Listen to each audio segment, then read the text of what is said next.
This video was recorded on the 1.03 patch, and a recent patch added to Nightreign 1.03.2 has buff Revenant's spirits and damage reduction for deeper night.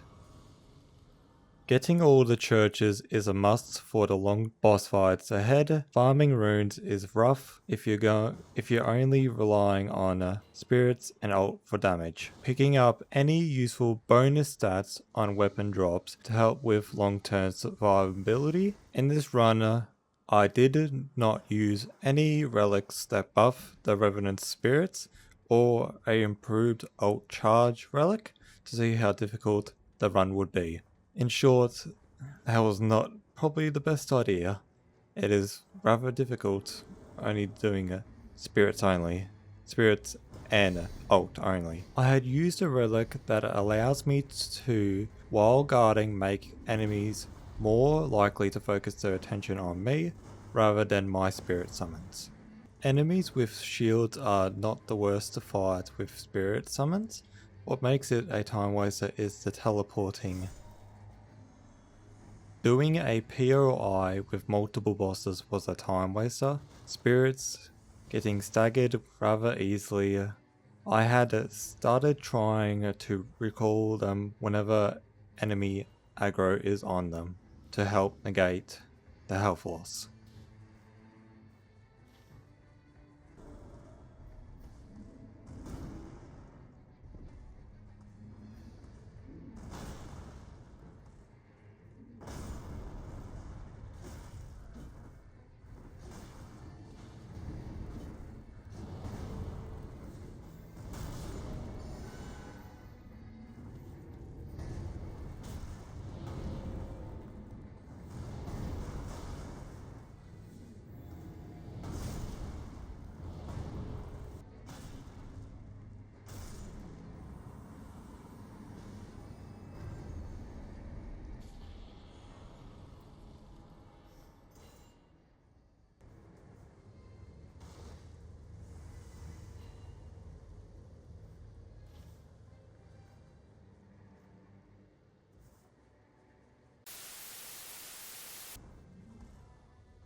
Clearing out all the trash mobs took so long that the boss decided to spawn on its own. It kinda puts into perspective how long this boss fight would have taken.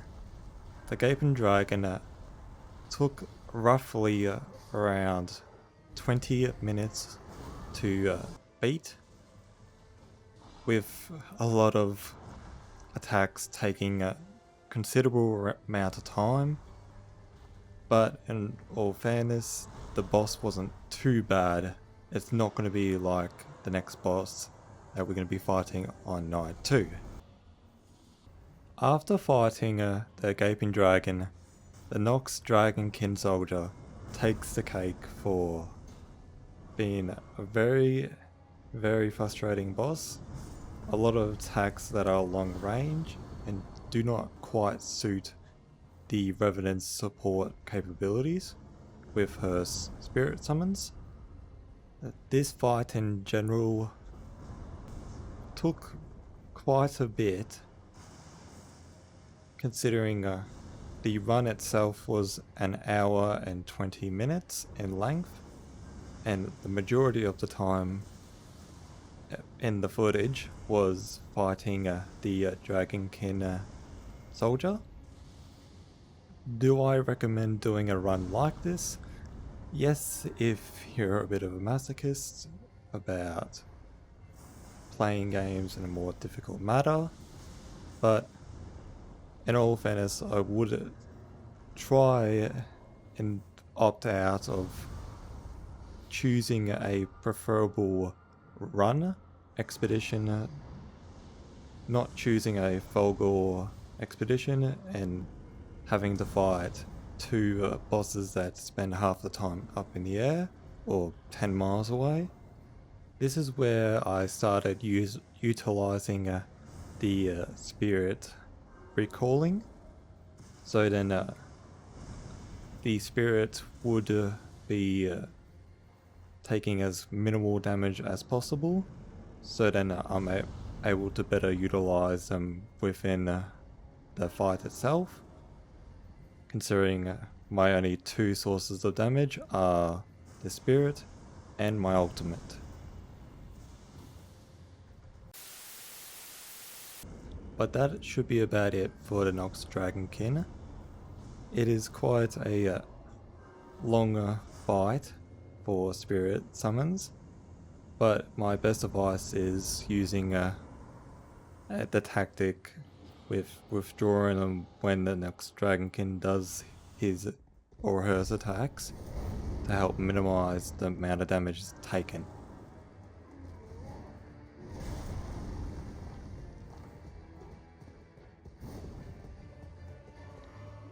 And now Fulghor.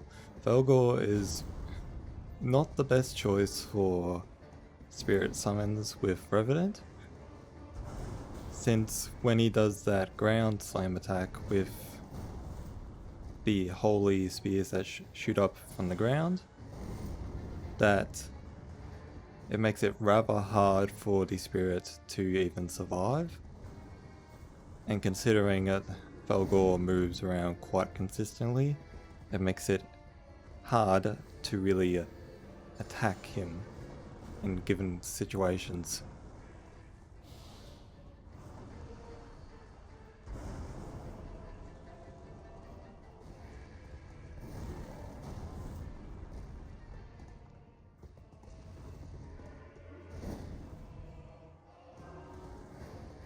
Fulghor's attacks require a lot of consistent awareness of environmental effects he does, and considering his ground spear attack, it makes it quite hard to really get that space needed to heal or adjust oneself.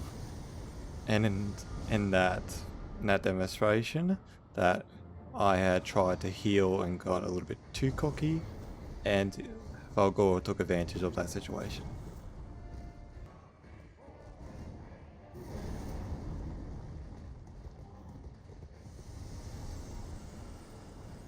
But consistency is key in longer, drawn out fights.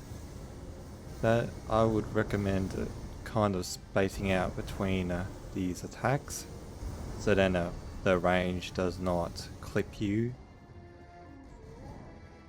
But on another note, some bosses that would be more preferable for this summons and ult only run would be either Tricephalos, Adul,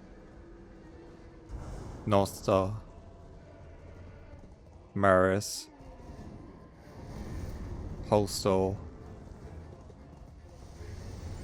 and any of the enchanted or Everdark versions that do not have a lot of AoE on the ground, because with summons spirits it makes it quite hard to really get damage when your spirit or yourself are always getting downed.